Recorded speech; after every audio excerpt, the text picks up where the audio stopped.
Hey Gundam fans, welcome to another Gundam Explained video. Today we are going to be looking at a Gunpla. This is the, let's see if I can get that in view, RGM-96X Jesta from Gundam Unicorn. And I want to thank Santo Bell, one of the viewers of this channel, for providing this to me. Always fun to chat with him in Discord. He's very knowledgeable. So yeah, join the Discord if you haven't. And also, if you haven't, there's a giveaway going on. There's a link in the description below for the giveaway video where you can enter to win.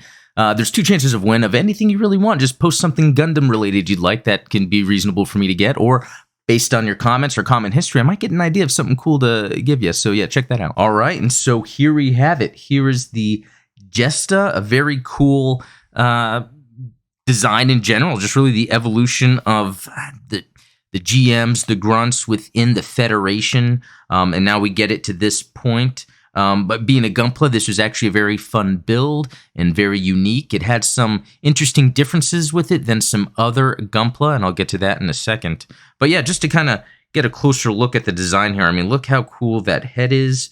Yes, and I did some basic panel lining on it just to give it a little more detail, but it is dark already in general, so it really doesn't take a lot of panel lining just to add some extra details. I will say that for the most part, looking head on, the nubs are very hard to come across, but from behind, you can kind of see areas that nubs would be that I didn't really clean up too much.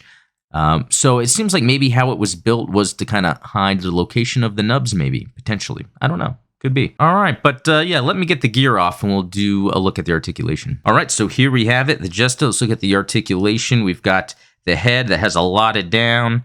Let's see, doesn't have too much up. Let's see if we can manipulate that in any way. Nope. So not too much up, but not too much of a big deal. We go with the shoulders here. Okay, with the typical way that Gunpla works, you can kind of pull the shoulders in.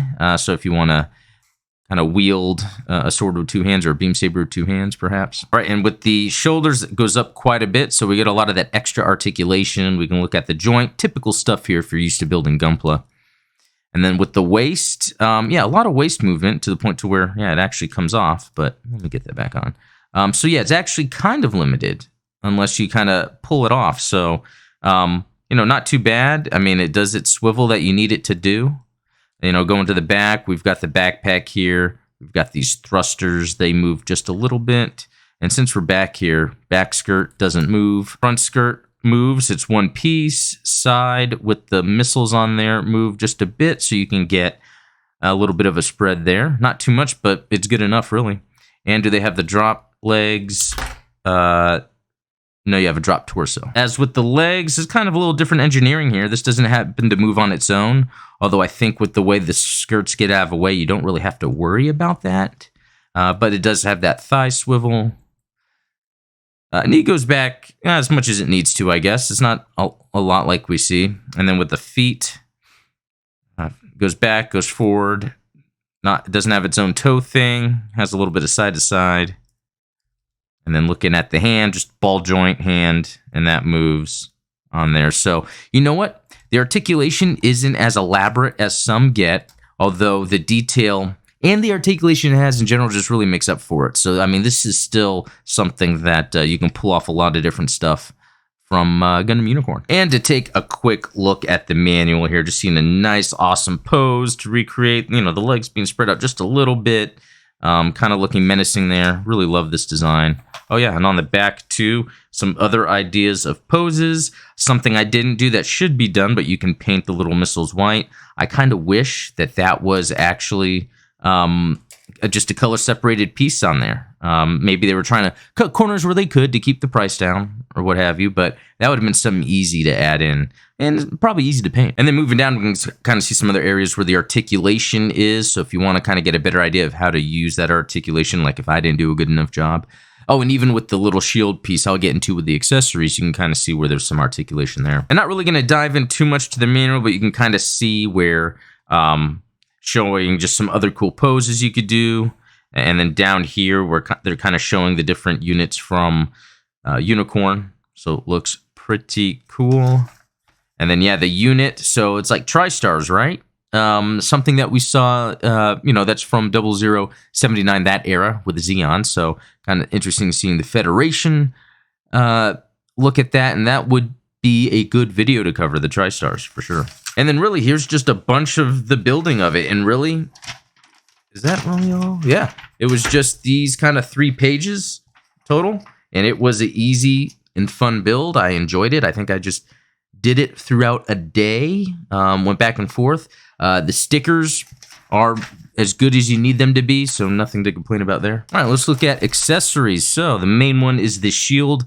It's very cool because it has this attachment, and it has 2 different pieces to kind of, I guess, use it in different ways. But this actually plugs into the backpack where a beam saber would go on a dual-wielding mobile suit. But for this allows it to just kind of wrap around, so he has access to the shield without having to attach it to his backpack, take it off, put it on his arm. It's just kind of a cool way to do this. I think there was a mobile suit I came across recently that was Xeon or something. I forget. It was early on, maybe 1 year war or right after that had the same design element to it. And I thought that was pretty cool. I wish I brought it up for this. And then here is the rifle. The rifle looks really cool. I did some paneling on it. I probably could have cleaned it up a little better right there.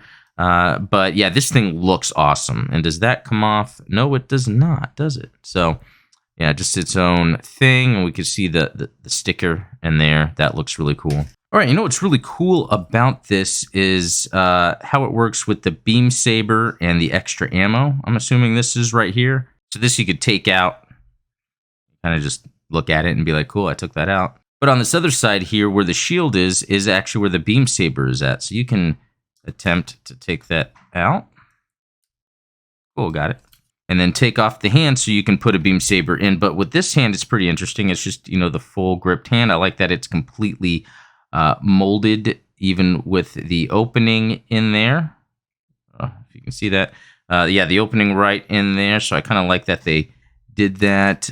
Comes with also the relaxed hand or open hand. Oh, and something I want to bring up is that there's 2 different types of colors that you can use for the hand. So for this one, gonna pop in the beam saber, pop in the beam saber blade, and put that there. And then we could see what I was speaking on before, where there's like kind of an open and closed configuration for the shield, the option for the shield there. And this actually moves around too. I mean, this seems like it would be awesome if you had one on each side, so it's almost like it had wings, like a Gundam wing. Yeah, that looks pretty cool. All right, and there's a cool pose for him. Yeah, and here's just some other poses I've shot. Looks pretty cool.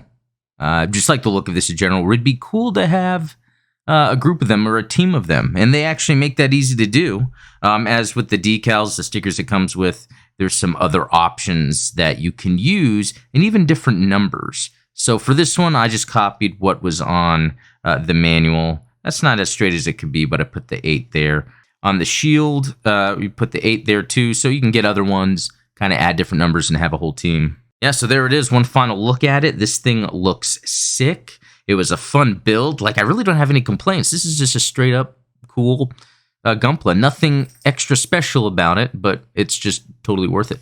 Well, thanks for watching. Again, totally worth it. If you have this, let me know. Have you built a bunch of them? Is this like some grunt suits that you have a whole bunch of? Is it even really considered a grunt suit because maybe they only have a certain specified number? I don't know. But be sure to like and subscribe if you haven't. Again, there's that giveaway link in the description below, and we'll talk later.